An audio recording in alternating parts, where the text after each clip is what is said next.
Olá e bem-vindos hoje à Prefeitura Marítima. Estamos em Toulon com a capitã de fragata, Julie. Olá, Xavier Titelman, bem-vindo à Prefeitura Marítima. Como você disse, estamos localizados bem próximos à base naval de Toulon. Vou tentar te explicar de forma bem simples o que é uma prefeitura marítima. Então isso significa que vamos ver a teoria, mas também vamos visitar o Cross logo depois, onde é realizado o salvamento marítimo.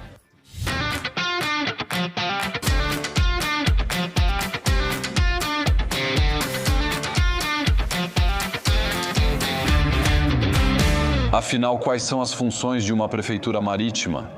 Na França continental, há 3 prefeituras marítimas, uma para o Canal da Mancha e Mar do Norte, outra para o Atlântico e outra para o Mediterrâneo.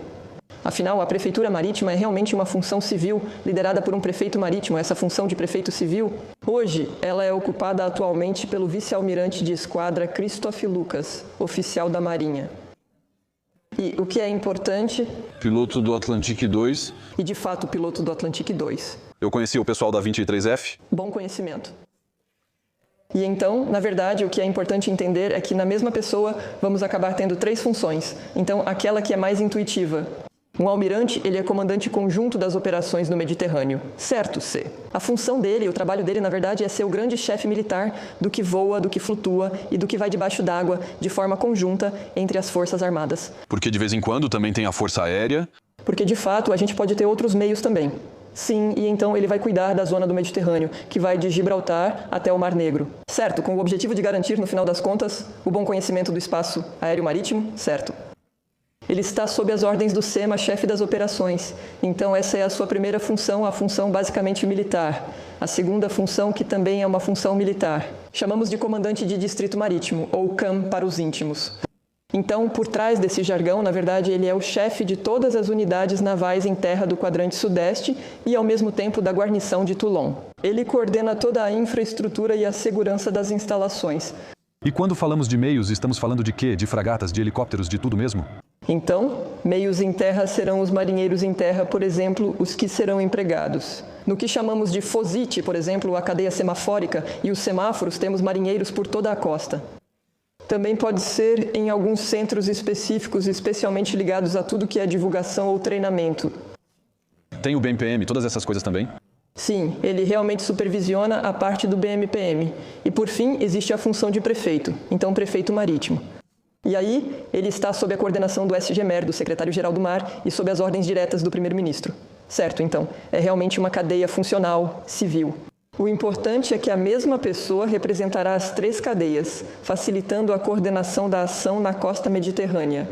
Que tipo de ação conduzimos? Ao todo, ele tem 45 missões. Se a gente retomar o decreto que explica bem esses perímetros, que podemos dividir em 3 grandes áreas, então a primeira é a autoridade para emergências no mar. Certo, então, como o nome já diz, é coordenar os meios para garantir a salvaguarda da vida humana e dos bens. Pronto, tenho pescadores que estão ali, houve uma colisão, há pescadores a risco de poluição. O prefeito marítimo coordenará as operações para garantir a salvaguarda da vida, a proteção dos meios e a preservação da biodiversidade. Ele tem sob seu comando o CROSS, o Centro Regional de Operações de Vigilância e Salvamento, que está de plantão o dia todo para poder agir. Pronto para decolar e usar os recursos necessários, contando com todo o apoio da administração. E então, concretamente, isso significa 70 meios náuticos, cerca de 30 meios aéreos, entre helicópteros e aviões.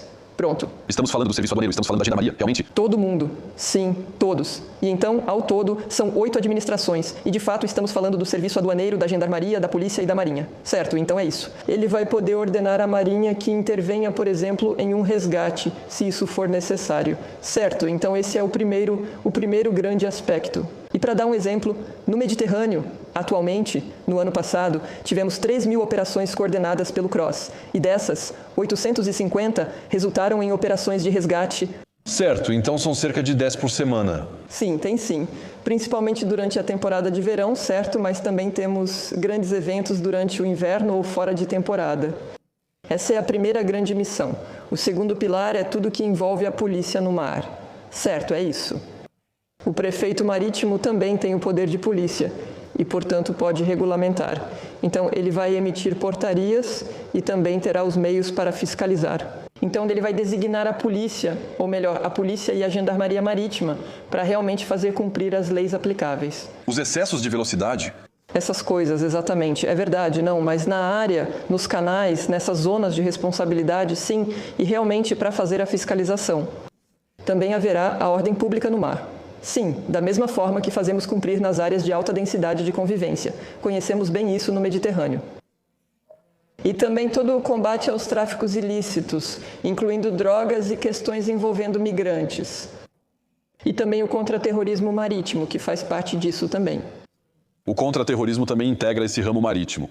Marítimo, sim, marítimo, isso mesmo, faz parte desse ramo da polícia no mar. Mas a pirataria marítima no Mediterrâneo é bem restrita. Mas a gente estaria mais nas ações da vertente militar. Militar, certo. Terceira grande missão, um pacote de missões do prefeito marítimo, é o que chamamos de prefeito ordenador do espaço para, na verdade, é o prefeito que tem o papel de conciliador. Ele vai ouvir as opiniões para permitir que o mar seja compartilhado por todos nos diferentes usos. Certo. No Mediterrâneo, representam 25% do tráfego e tem biodiversidade excepcional. Creio que todos conhecem a Posidônia. Sim, e depois a ação dele vai consistir em regulamentar para justamente permitir que sejam respeitados os diferentes usos, seja a navegação de lazer, a economia, mas também a biodiversidade. Criando, por exemplo, áreas marinhas protegidas, as AMP, incentivando o desenvolvimento do que chamamos de zonas de fundeio, regulamentando toda a parte de fundeio. Então, ainda assim, o Mediterrâneo, as costas mediterrâneas são particularmente atraentes para a navegação de iates. Então, isso faz parte dos aspectos. E também permitindo o desenvolvimento econômico, como, por exemplo, a energia eólica no mar. Por exemplo, quando estava no Atlantique 2, participei da contagem de baleias no Golfo da Gasconha. Esse é o tipo de operação em que usamos o radar para localizar e contar as baleias. Ela é conduzida ou coordenada? Aqui, na verdade, todos os meios franceses são convidados a participar. Ao que chamamos de vigilância atenta, a vigilância é justamente sinalizar todos esses agrupamentos que poderiam cruzar, e então depois adaptar também consequentemente as medidas e os meios que usamos. Excelente, também mencionei isso, lançamos boias para medir a salinidade.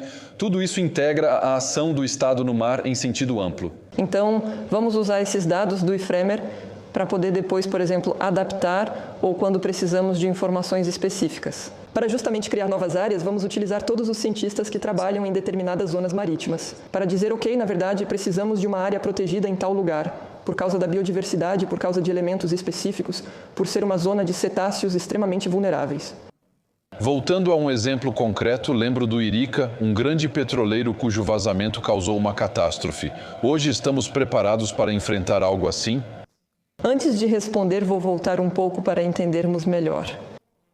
Na verdade, a função de prefeito marítimo é muito antiga. Ela existe desde 1800, foi criada durante o consulado de Napoleão, exatamente ao mesmo tempo em que ele criou o prefeito de território. Ele percebe que também precisa de uma autoridade coordenadora dedicada ao mar ou à zona portuária. Naquela época, era mais portuária do que marítima, como entendemos hoje. A função de prefeito marítimo existe desde 1800. Aliás, nos diferentes retratos que vemos, são nossos ilustres antigos prefeitos marítimos. A função de prefeita, claro, evoluiu ao longo dos anos, ao longo da vida. E então, um evento bastante fundamental na função de prefeita marítima, já que percebemos a necessidade de ter uma autoridade coordenadora que detenha a capacidade de coordenar a ação em caso de emergência. Tivemos o caso de Erika e, em seguida, outros dois fatos importantes, incluindo um navio-tanque químico em 2000 e também, então, o Istitsei, com os 900 migrantes que realmente chegaram às praias do Mediterrâneo. Então, em 2004, o novo decreto deu ao prefeito, finalmente, a possibilidade de coordenar, em situação de emergência, todos os meios estatais. Então, isso é só para dar um pouco do contexto. Então, um centro de gestão de crise... Sem dizer que faz parte dessa evolução, mas de fato isso faz parte de um centro de gestão de crise. A capacidade de reagir em situações de emergência e de conduzir operações de grande escala. E de poder então contar com todas as administrações para responder à sua pergunta. Agora, em caso de um novo acidente, como um vazamento de óleo, estamos prontos para lidar com isso. Sim, no sentido de que elaboramos nossos planos de emergência, que permitem verificar se estamos preparados e entender todos os recursos disponíveis. Nós treinamos regularmente em diferentes níveis de crise, em várias regiões, justamente para garantir que as equipes saibam como agir. E também temos várias competências específicas que permitem acionar rapidamente a pessoa certa e intervir de fato no incidente. Por exemplo, temos uma equipe antipoluição, a base naval e o batalhão de bombeiros navais, preparados para intervir especialmente com capacidade de atuação a bordo dos navios. Certo. E então, dependendo do grau do incidente e da urgência operacional, temos diferentes níveis que nos permitem reagir de acordo. Amigos, chegamos ao Cross e estamos acompanhados pelo diretor do Cross. Bom dia, bom dia. Bom dia. Como devemos te chamar? Senhor diretor? Eu não sei como. Então, eu sou administrador de assuntos marítimos. Ah, isso pertence a você. Os administradores de assuntos marítimos constituem o corpo que supervisiona todos os Cross. Você não é um marinheiro? Então, eu sou um marinheiro. Eu tenho tatuagens de âncoras. Você viu? Sim. Eu tenho um passado na Marinha Nacional? Sim. Tive uma primeira parte da carreira como oficial embarcado e entrei para o Corpo de Assuntos Marítimos há alguns anos. E minha primeira designação foi aqui, o Cross Mediterrâneo, 2008 a 2012. E um retorno desde 2023. Sou administrador, oficial da Marinha, mas atuo em terra para os marinheiros. Excelente. Então aqui a gente vê, parece muito com uma sala de gestão de crise? Exatamente, é um pouco isso. Isso. Sim, temos muitos recursos para coordenar, sim. Vamos ver quais são os diferentes setores. Claro. O CROSS é uma sala operacional com diferentes postos de trabalho, com uma organização de salas ao redor do oficial, que é o coordenador da missão de resgate e que conta com uma equipe de plantão, um pouco como nos navios da Marinha Nacional, uma equipe de plantão composta por um supervisor, um chefe de plantão. Nós adotamos as mesmas denominações da Marinha Nacional e que tem à sua disposição 2 adjuntos, 2 operadores que vão tratar todos os alertas que chegam ao CROSS, alertas por telefone, alertas por VHF. E o papel do CROSS é, claro, tratar todos os alertas, analisar os alertas e, de acordo com o alerta, ativar um dispositivo ligado ao salvamento no mar. Essa é a primeira missão do CROSS, ou um dispositivo ligado à vigilância, vigilância da navegação, vigilância da poluição. Aqui, a gente gerencia qual zona? A gente gerencia uma área muito vasta dentro do Mediterrâneo. São 115 mil quilômetros quadrados. Essa é a zona da França, para a coordenação dos meios de busca no mar, de busca e salvamento e de vigilância. E, concretamente, nossos vizinhos são a Itália, a Argélia? Exatamente, a Itália. Então, Roma, nosso primeiro ponto de contato na Itália, é nosso colega em Roma. Na Espanha, é Madrid. E para a Argélia, é Argel. Uma organização um pouco diferente em relação à organização francesa. Aqui nós contamos com um centro que está localizado na capital, Madrid, Roma e depois Argel. Aqui, fizemos uma escolha um pouco diferente. É a organização francesa, onde estamos localizados aqui, no município de Lagarde. Dizer que a vista aqui é um pouco mais agradável do que se você estivesse em um escritório parisiense? A vista é extraordinária. Aqui, entre a Torre Eiffel e a Grande Rada de Toulon, não há comparação.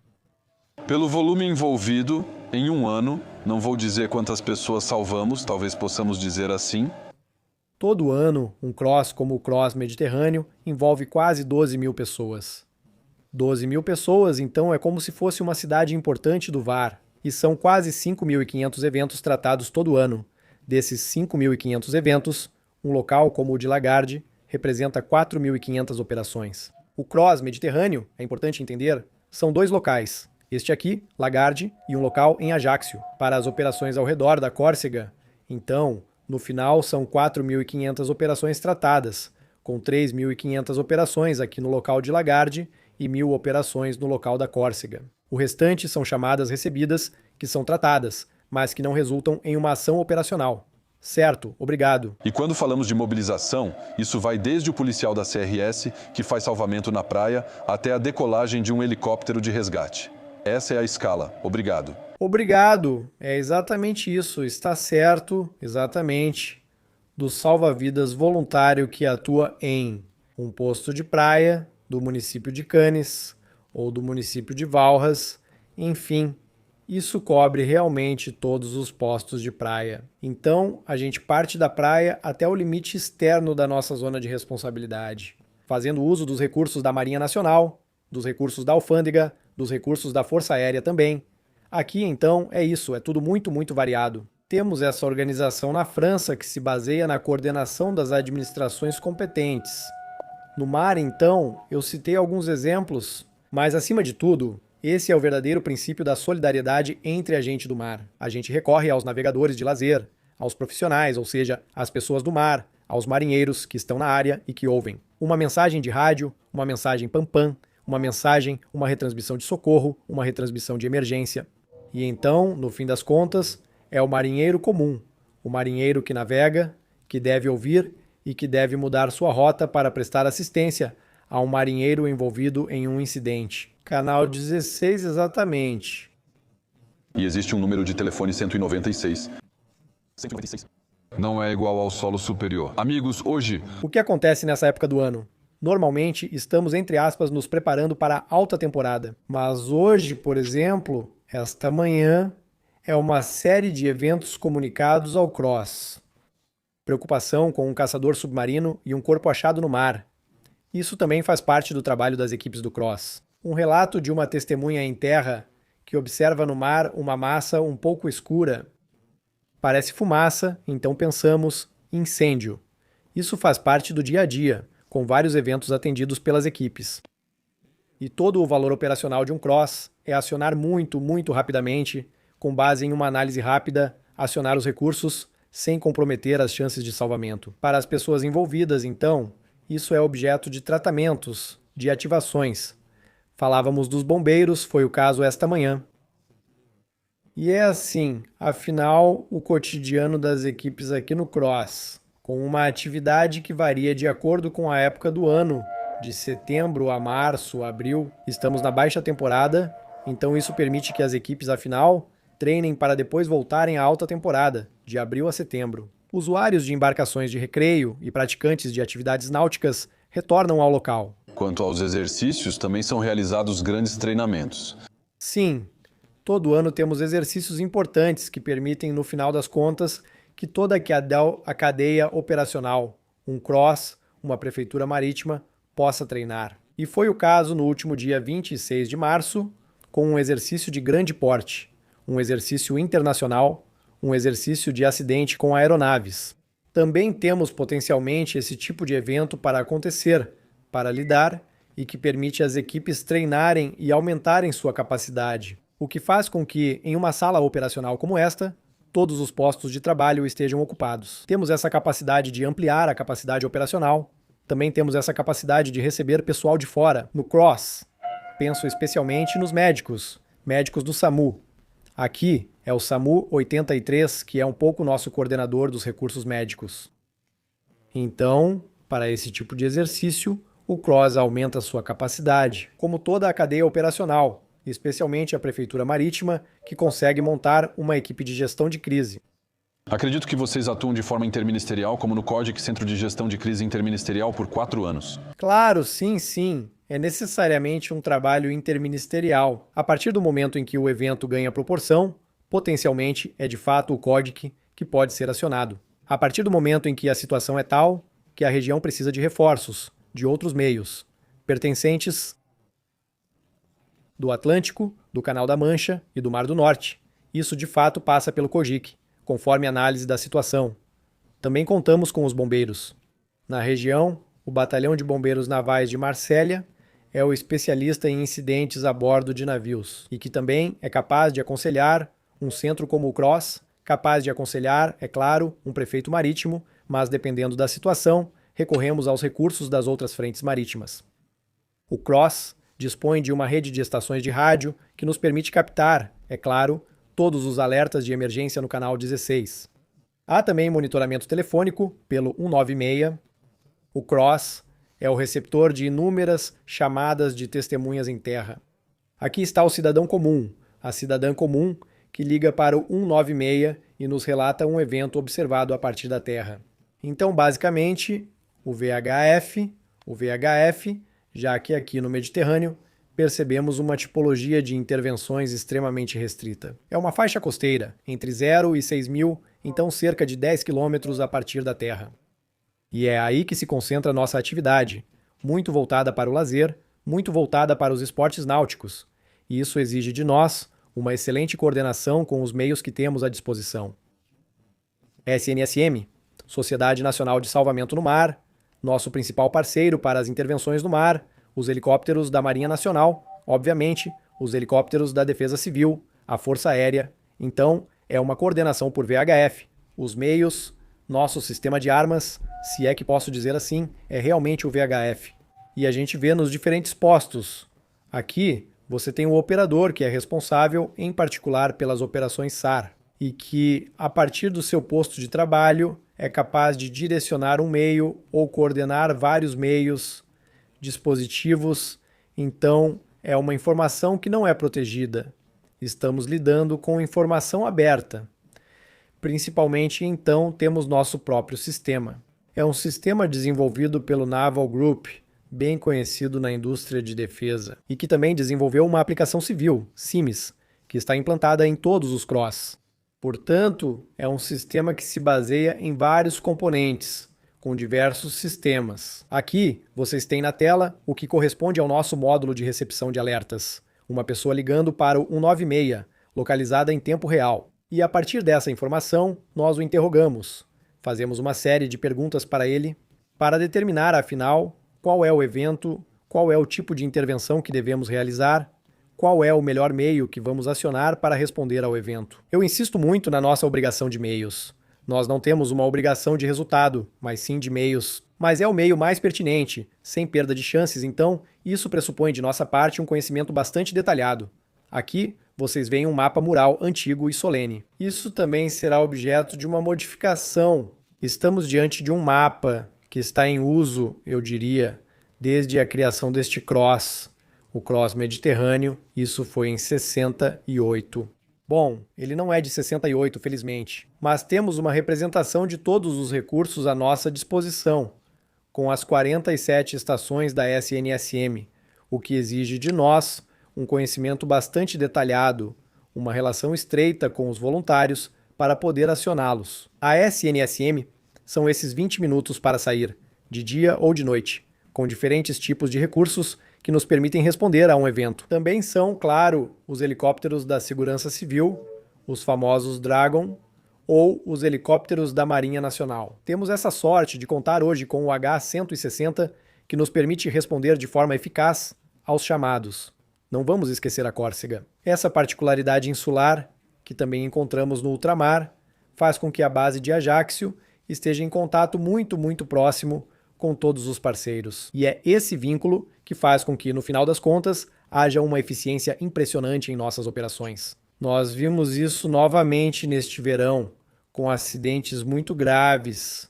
Penso especialmente em pernas realmente decepadas por hélices. E felizmente, a SNSM de Proprieno interveio e conseguiu salvar essas pessoas feridas, que estavam muito gravemente feridas. Então, aqui no Mediterrâneo, é realmente uma organização um pouco atípica, já que é um centro CROSS com vários sites. O site aqui em Lagarde é um site que funciona 24 horas por dia, 7 dias por semana. O site da Córcega é um site que funciona. De dia, todas as operações noturnas são assumidas pelo site de Lagarde. Somos capazes de responder, eu diria, 24 horas por dia, 7 dias por semana, independentemente da estação, e podemos ter uma atividade intensa durante a noite. Em 2022, tivemos um evento meteorológico muito intenso, que gerou quase uma centena de intervenções na Córcega. Com um fenômeno também que observamos há alguns anos, as trombas marinhas.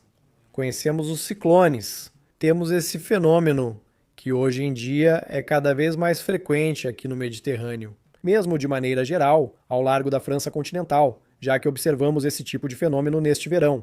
Para que serve, então? Para que serve? É preciso estar atento, responder com eficácia, e temos uma organização de ponta na França, especialmente no Mediterrâneo.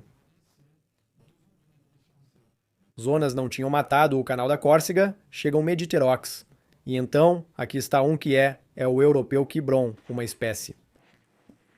2 zonas de navegação que são objeto de uma vigilância específica, Boca de Bonifácio, portanto uma via recomendada de mão dupla e que é objeto de uma vigilância específica. Franco-italiana, a França pelo semáforo de Pertusato, em ligação com o CROSS, e na semana seguinte a Madalena. Portanto, nossos colegas italianos que realizam uma vigilância do tráfego, com a obrigação para um navio que se apresenta nessa via recomendada de se identificar.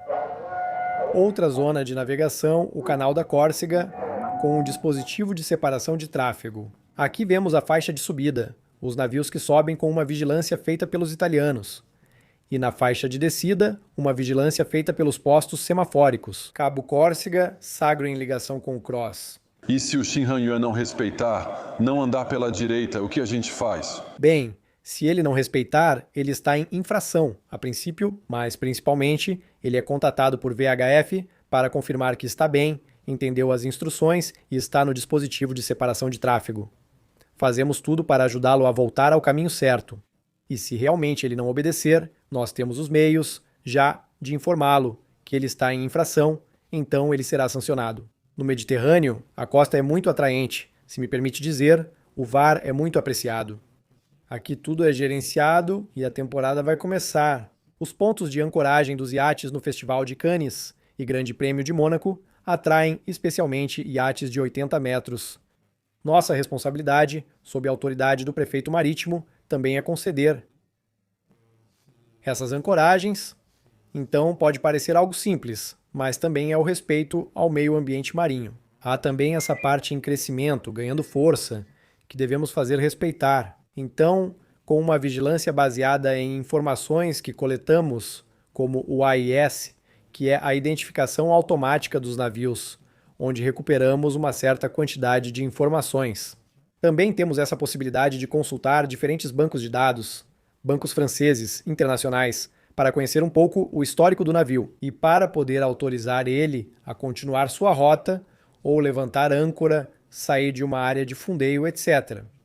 Então, vocês estão no coração do centro operacional, com uma cadeia operacional que se baseia em 3 elos. Aqui no meio, você tem o chefe do CAR, que conta com o apoio de 2 operadores. O oficial fica um pouco mais afastado, ele é o coordenador, então geralmente atua por veto, e é uma decisão tomada por um oficial, mas é uma análise feita por várias pessoas. É tudo um pouco colaborativo, exatamente. Senhor diretor, muito obrigado. Não há de quê, é um prazer. Amigos, a vista era linda, eles fazem um trabalho incrível, estão lá 24 horas por dia. Atrás de mim há uma zona de pouso, onde os helicópteros vêm para o debriefing após a missão. Há sistemas de rádio e uma vista excepcional. Envolvam-se, vamos lá, espero que vocês tenham gostado, até muito em breve.